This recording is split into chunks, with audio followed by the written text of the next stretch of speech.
Olá jovens, meu nome é Thiago, sejam bem-vindos ao canal Ciência Elétrica e nesse vídeo nós vamos estudar o comportamento dos capacitores quando aplicado uma tensão alternada senoidal. No vídeo da aula 94 nós estudamos que quando aplicamos uma tensão alternada no indutor, a corrente fica atrasada em relação à tensão 90 graus.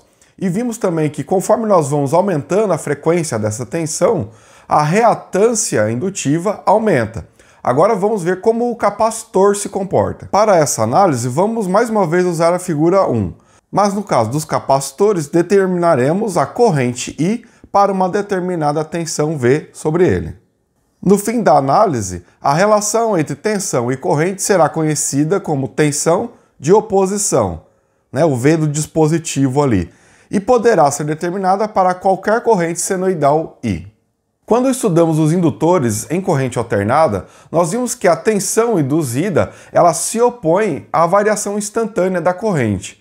Já em circuitos capacitivos, nós vamos ver que a tensão ela é limitada pela taxa com que a carga é depositada ou retirada do capacitor na fase de carga ou descarga respectivamente. Como a capacitância é uma medida da rapidez com que o capacitor armazena cargas em suas placas, para uma determinada mudança na tensão do capacitor, quanto maior o valor da capacitância, maior a corrente capacitiva resultante.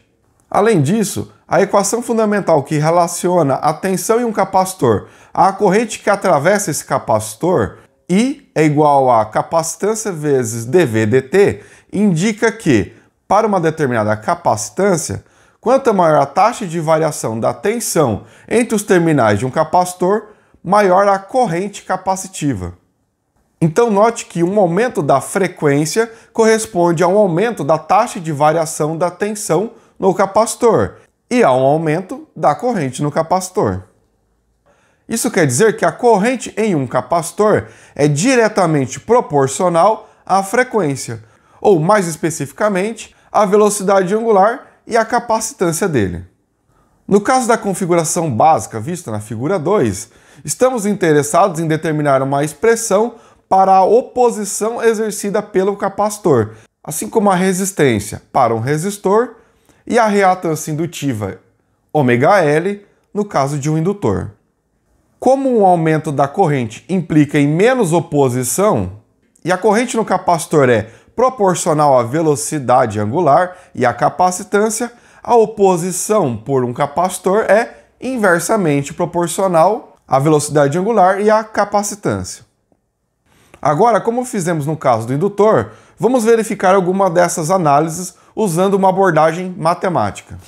No caso do capacitor mostrado na figura 3, sabemos que a corrente no capacitor é então capacitância vezes dVc dt. Para o caso de uma tensão senoidal, aplicando a diferenciação ali em Vc, dVc dt é igual a d dt que multiplica a amplitude dessa tensão seno de ωt. E a derivada de seno de ωt é ômega cosseno de ωt. Para o nosso caso, ômega vezes a amplitude da tensão cosseno de ωt. Então, a corrente no capacitor pode ser escrita como a capacitância vezes a velocidade angular, que multiplica a amplitude da tensão cosseno de ωt. Ou ainda velocidade angular vezes a capacitância vezes a amplitude da tensão cosseno de ωt. E como sabemos, pessoal, cosseno é igual a seno mais 90 graus. Então, a corrente no capacitor ela pode ser escrita como uma amplitude máxima que multiplica seno de ωt mais 90 graus, onde a amplitude máxima da corrente é ωc V máximo. Observe que o valor máximo da corrente no capacitor é diretamente proporcional a ômega, que é igual a 2πf, E também a capacitância do dispositivo, como previmos na discussão anterior. O gráfico da figura 4 revela que, para um capacitor, a corrente nele está adiantada 90 graus em relação à tensão, ou a tensão no capacitor está atrasada 90 graus em relação à corrente do capacitor. Se o ângulo de fase for incluído em uma expressão para tensão no capacitor, conforme a expressão V é igual a tensão máxima seno de ômega-t mais ou menos θ, então a corrente no capacitor será ômega-c V máximo seno de ômega-t mais ou menos θ mais 90 graus. Então a corrente no capacitor aí, pessoal, sempre 90 graus adiantado em relação à tensão do capacitor. Aplicando agora oposição é igual a causa sobre o efeito, e substituindo os valores, será então a amplitude da tensão sobre a amplitude da corrente, é então V máximo sobre ômega-c V máximo, certo? Mostrando que a oposição criada pelo capacitor em um circuito de corrente alternada senoidal é inversamente proporcional ao produto da velocidade angular pela capacitância, confirmando nossas conclusões anteriores mais uma vez. A grandeza 1 sobre ômega-c é denominada reatância capacitiva e é simbolizada por Xc e medida também em ohms, assim como lá para a reatância indutiva e também para a resistência, né? Conforme a equação 1 mostra pra gente. Usando a forma da lei de Ohm, o seu valor pode ser determinado pela expressão 2 ali, né? A reatância capacitiva é igual a tensão máxima sobre a corrente máxima no capacitor. A reatância capacitiva, ela é oposição à corrente que resulta em uma troca constante de energia entre a fonte e o campo elétrico do capacitor. E assim como vimos para o indutor, o capacitor ideal também não dissipa a energia. Nos circuitos discutidos até aqui, foram dadas sempre as correntes nos circuitos indutivos e as tensões nos circuitos capacitivos. Isso foi feito para evitar o uso da integração com relação às grandezas desconhecidas. No caso dos circuitos indutivos, nós temos as seguintes expressões para a tensão, né, L, dI, dt, e para a corrente no indutor, 1 sobre L, integral da tensão no indutor em relação ao tempo. E no caso do circuito capacitivo, nós temos a corrente no capacitor como capacitância vezes dVc dt, e para a tensão no capacitor, 1 sobre C, a integral da corrente em relação ao tempo.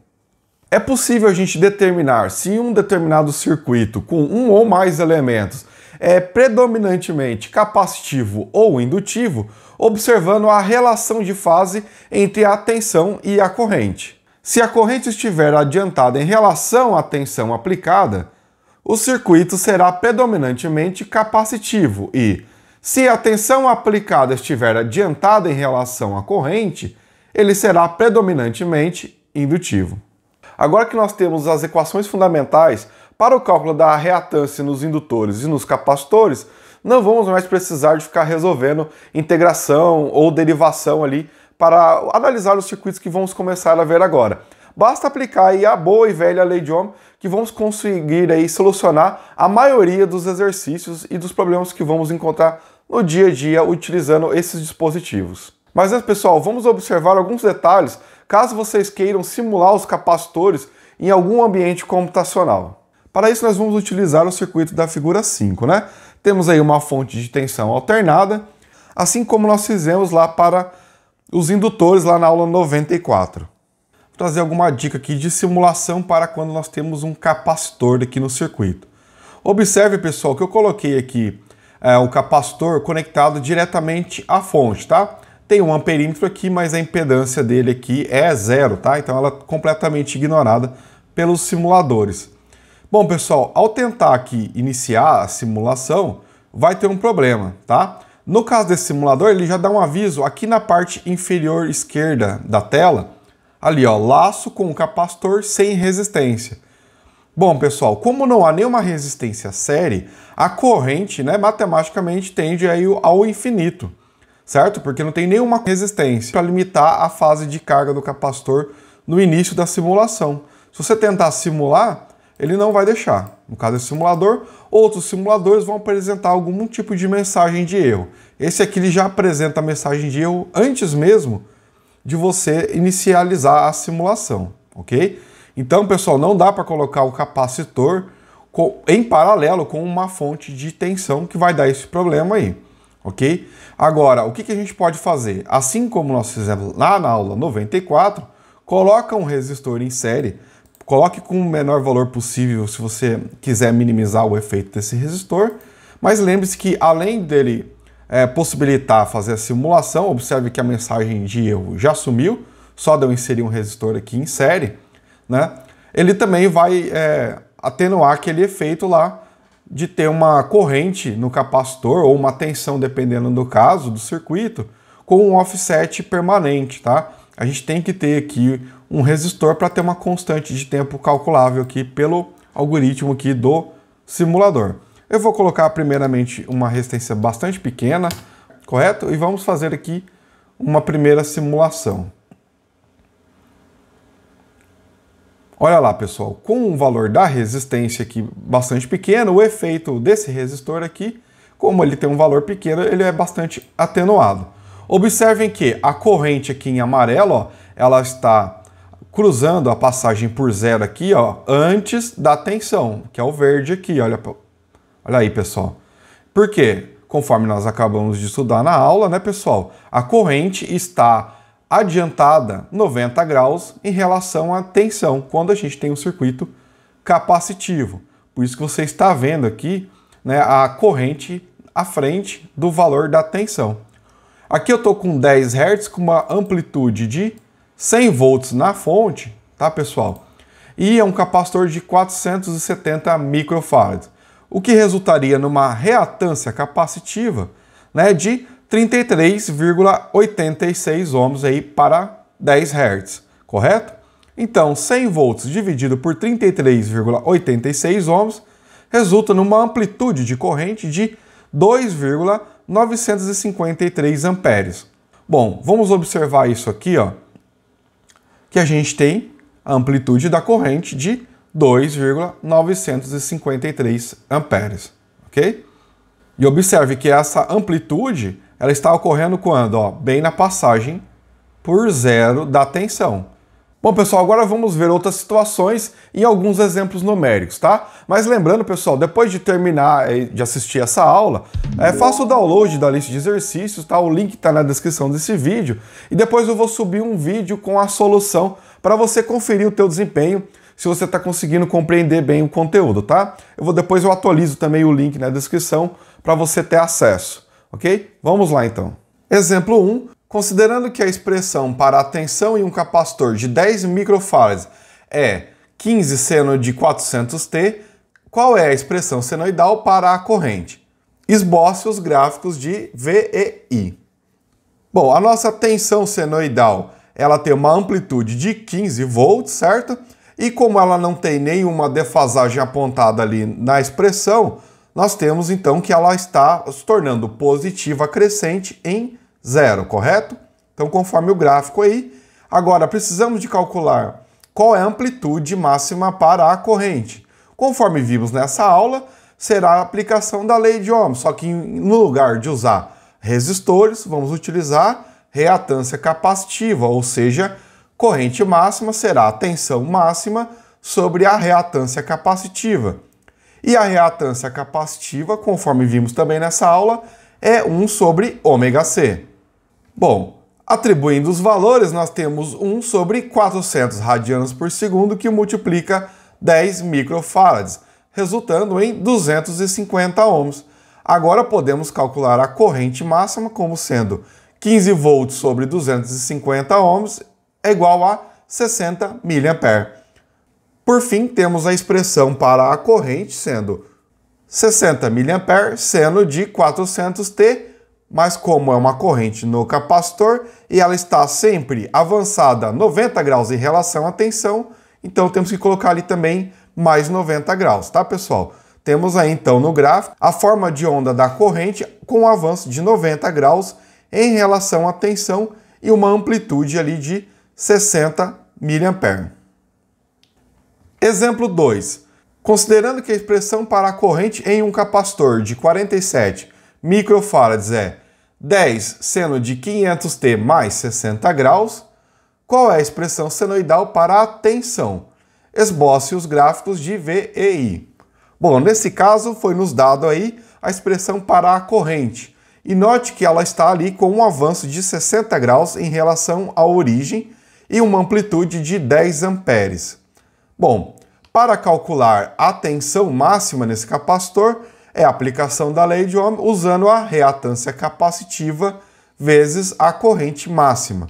E a reatância capacitiva é 1 sobre ômega-C, que resulta ali em 1 sobre 500 radianos por segundo vezes 47 microfarads, que é igual a 42,55 ohms.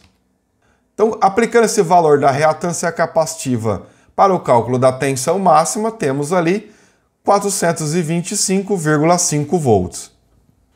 Então, a expressão para a tensão, pessoal, será uma amplitude máxima de 425,5 volts, seno de 500T, né, que é a velocidade angular, vezes o tempo, mais 60 graus da corrente, menos 90, porque a tensão no capacitor está sempre atrasada 90 graus em relação à corrente. Então, reescrevendo a expressão para a tensão no capacitor, temos 425,5 de amplitude, seno de 500T, menos 30 graus, né? 60 menos 90, menos 30 graus. Então, note no gráfico, pessoal, que a tensão está atrasada em relação à origem 30 graus, enquanto a corrente está avançada em relação à origem 60 graus. Mas a corrente no capacitor sempre avançada 90 graus em relação à tensão. Exemplo 3. Dados os pares de expressões para tensões e correntes a seguir, determine se o dispositivo desconhecido é um capacitor, um indutor ou um resistor. Sendo possível, calcule os valores de C, L e R. Bom, pessoal, no primeiro caso do item A, nós temos que tanto a tensão como a corrente estão avançados em relação à origem em 40 graus, ou seja, tensão e corrente estão em fase, logo é um resistor, né? Porque ele é o dispositivo que mantém tensão e corrente em fase. E para calcular o valor dessa resistência, basta fazer aí tensão máxima sobre a corrente máxima, que é obtida ali da expressão 100 volts sobre 10 amperes igual a 10 ohms. No item B, nós temos que a tensão está a 10 graus avançada em relação à origem e a corrente está 80 graus atrasada em relação à origem. Ou seja, pessoal, existe uma relação de fase onde a tensão está 90 graus adiantada em relação à corrente. E qual é o dispositivo que mantém a tensão avançada 90 graus em relação à corrente? O indutor. Para o cálculo da reatância indutiva, nós temos que será a amplitude máxima da tensão sobre a amplitude máxima da corrente. No caso, 1000 volts sobre 50 amperes, temos 20 ohms. E agora podemos então calcular o valor da indutância pela expressão da reatância indutiva, ômega-L, né? Isolando o indutor, nós temos ali reatância indutiva sobre a velocidade angular, 20 ohms sobre 377 radianos por segundo, obtendo aí 53 mH. No item C nós temos a tensão avançada a 30 graus em relação à origem e a corrente 120 graus avançada em relação à origem. Então observe que existe uma relação de fase onde a corrente está avançada 90 graus em relação à tensão, que no caso é a característica de um capacitor, correto? Então para o cálculo da reatância capacitiva vamos fazer amplitude máxima da tensão pela amplitude máxima da corrente, 300 volts por 5 ampere é igual a 60 ohms. E como vimos nessa aula que reatância capacitiva é 1 sobre ômega-C, isolando a capacitância temos 1 sobre ômega-XC. Atribuindo os valores temos 106,2 microfarads. No item D, pessoal, nós temos que a tensão é 30 cosseno de ômega-T mais 20. E a corrente é 5 seno de ômega-T mais 110. Bom, eu vou escrever primeiro a tensão que está numa função cossenoide em uma função seno, tá? Então, devemos lembrar que cosseno, pessoal, é seno mais 90 graus, correto? Então, temos que a tensão será 30 seno de ômega-T mais 20 graus mais 90 graus. Então, reescrevendo, pessoal, temos aí 30 seno de ômega-T mais 110 graus. E observem, pessoal, que nessa expressão para a tensão, A fase de avanço em relação à origem é a mesma da corrente, que também está com 110 graus adiantado em relação à origem, certo? Logo, se a tensão e a corrente têm a mesma fase, temos então um resistor. Sempre que a tensão e a corrente estão em fase, as características da carga ela é de um resistor. Para o cálculo da resistência, basta aplicar a lei de Ohm, tensão máxima sobre a corrente máxima, que no caso é 30 volts sobre 5 amperes, resultando em 6 ohms. Bom, jovens, eu espero que esse vídeo tenha sido útil para vocês, né? Verifique a sua inscrição no canal e também deixe seu like caso tenha gostado desse vídeo. E fique à vontade aí para deixar alguma crítica, dúvida ou sugestão, tá? Não esqueça de fazer o download da lista de exercícios. Forte abraço e até a próxima aula.